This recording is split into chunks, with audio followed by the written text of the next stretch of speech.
नमस्कार, स्वागत है आपका जनगणमन 24/7 पर। आज जब मैं आपसे बात कर रही हूं तो बेलगावी में कर्नाटका की बेलगावी टाउन में आज जय भीम, जय संविधान और जय बापू रैली कांग्रेस ने होल्ड किया है। ये वही रैली थी जो कि 27 दिसंबर को होने वाली थी, लेकिन डॉक्टर मनमोहन सिंह की मृत्यु के कारण उस रैली को टाल दिया गया।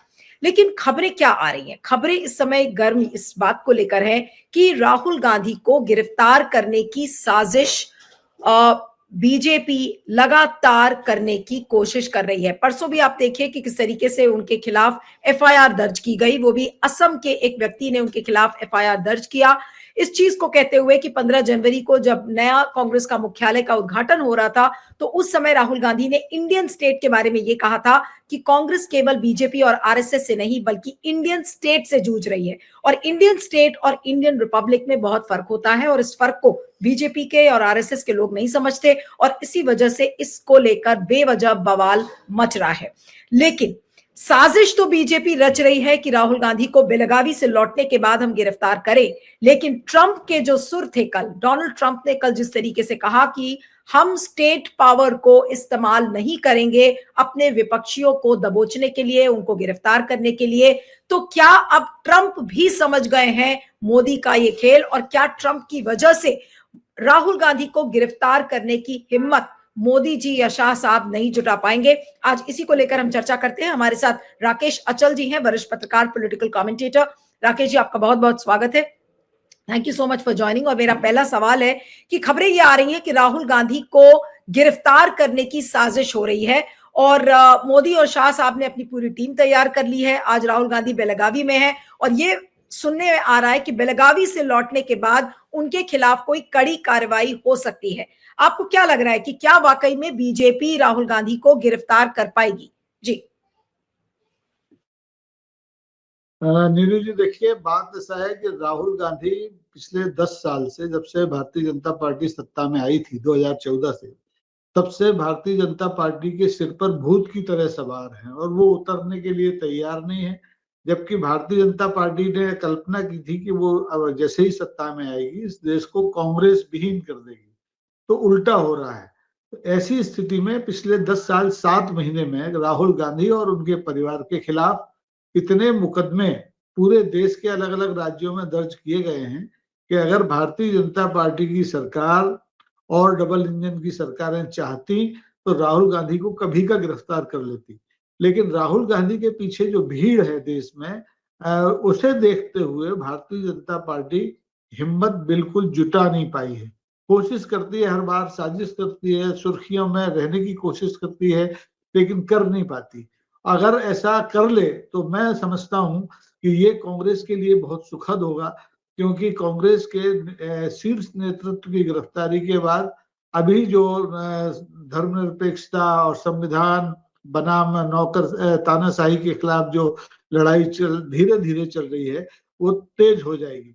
और भारतीय जनता पार्टी ऐसा चाहती नहीं है, तो वो सिर्फ एक हवा खड़ा रखना चाहती है, छोटे छोटे बेसिर पैर के मुकदमे दर्ज करके। अगर उसे गिरफ्तार करना होता तो संसद मार्ग थाने में जो मुकदमा जुलाई में हुआ था उसके आधार पर ही राहुल गांधी को गिरफ्तार कर लेती। लेकिन हिम्मत मुझे लगता कि भारतीय जनता पार्टी की सरकार में है। अब रहा सवाल ये है कि ये लगातार कर क्यों रहे हैं।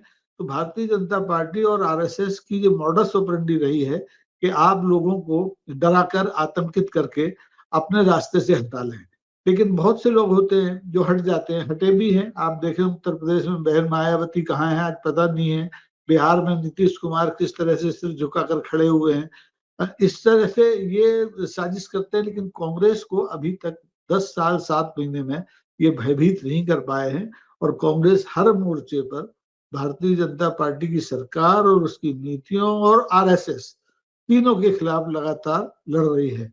और जो इंडियन स्टेट की बात कही है वो तो लड़ी रही है, उसके खिलाफ ईडी के खिलाफ लड़ रही है, चुनाव आयोग के खिलाफ लड़ रही है, सीबीआई के खिलाफ लड़ाई जारी है कांग्रेस की। जी अचल साहब, जिस तरीके के संकेत कल डोनाल्ड ट्रंप ने दिया और उन्होंने कहा कि स्टेट पावर को वो इस्तेमाल नहीं करेंगे विपक्षी नेताओं के खिलाफ, आपको लगता है कि अगर मान लीजिए कि बीजेपी ये हिमाकत करती भी है कि राहुल गांधी को गिरफ्तार करेगी, तो किसी न किसी तरीके से क्या ट्रंप मोदी जी को दबाव में ले सकते हैं और ट्रंप के चलते मोदी को शायद राहुल गांधी को छोड़ना पड़ेगा? नीलू जी देखिए, ट्रम्प के दबाव में तो मोदी जी आज से नहीं है, पिछले पिछले आप उनके कार्यकाल का समय देख लें, तब भी दबाव में थे। और अब जो ट्रम्प आए हैं दूसरी बार सत्ता में, वो पुराने वाले ट्रम्प नहीं है, नई ताकत के साथ आए हैं, नए जोश के साथ आए हैं।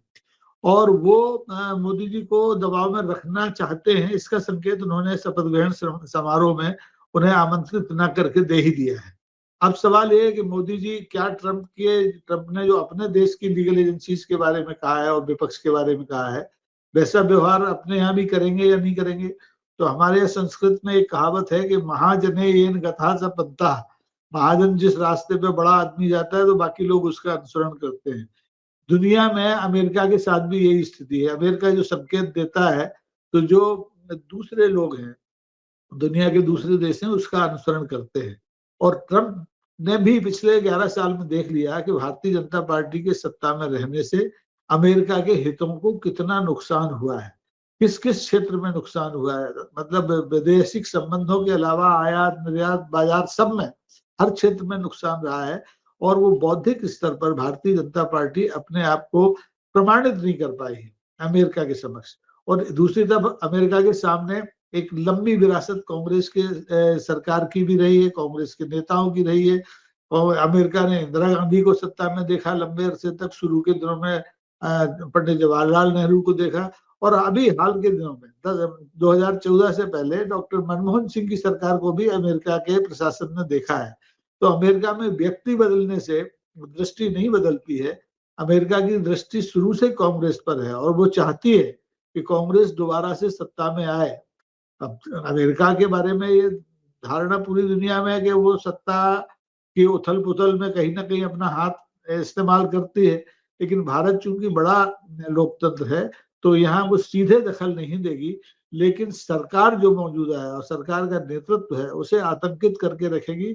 और मुझे लगता है कि आने वाले दिनों में टैरिफ के मामले आएंगे, आव्रजन के मामले आएंगे, उनमें इतने कड़े फैसले ले लिए जाएंगे ट्रंप सरकार की ओर से कि मोदी जी झक मारकर, एक शब्द होता है झक मारकर, अमेरिका की बात मानने के लिए बाध्य हो जाएंगे। और राहुल गांधी की गिरफ्तारी के बारे में तो सोचना छोड़ ही देंगे।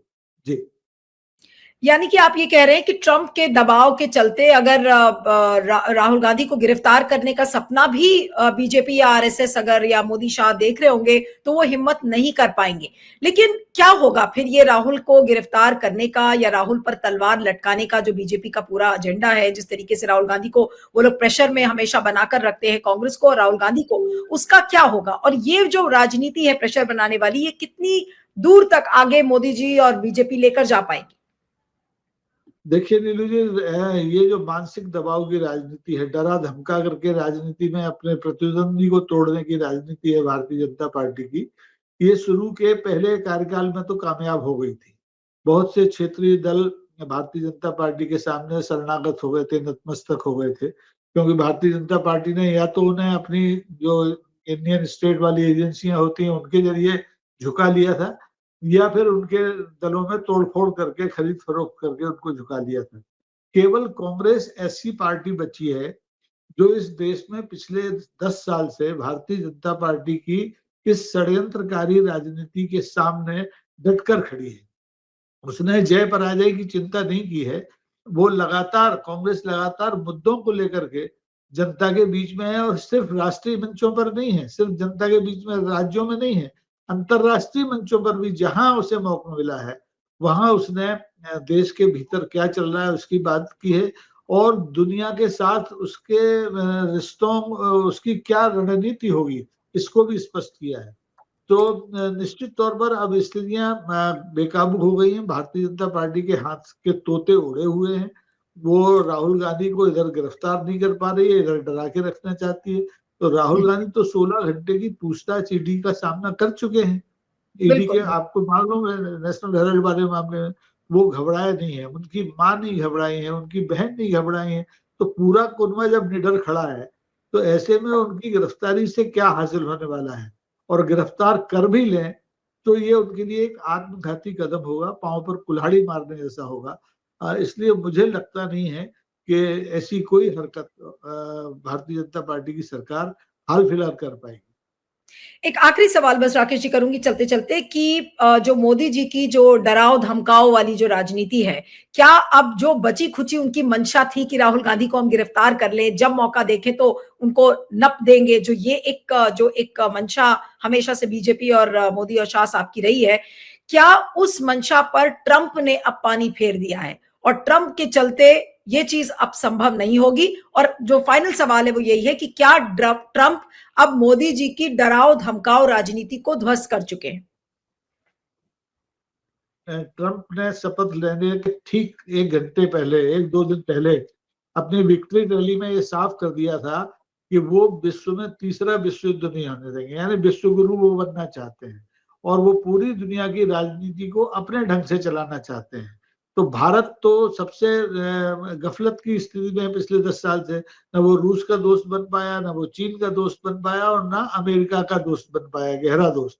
ट्रंप के साथ दोस्ती की बातें बड़ी बड़ी की गई थी, बड़ी बड़ी झप्टियां दी गई थी, लेकिन ट्रंप ने अपने पहले ही भाषण में ये साफ कर दिया कि वो दुनिया की राजनीति को अपने ढंग से चलाएंगे, उसमें भारत भी शामिल है।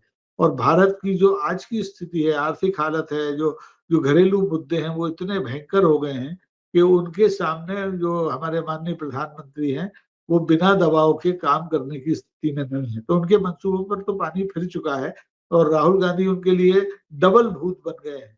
अब वो कांग्रेस विहीन भारत की बात करना छोड़ देंगे, ऐसा मुझे लगता है। जी बिल्कुल बिल्कुल। चलिए, आपका बहुत बहुत शुक्रिया Rakesh ji. Thank you so much for joining. Thank you.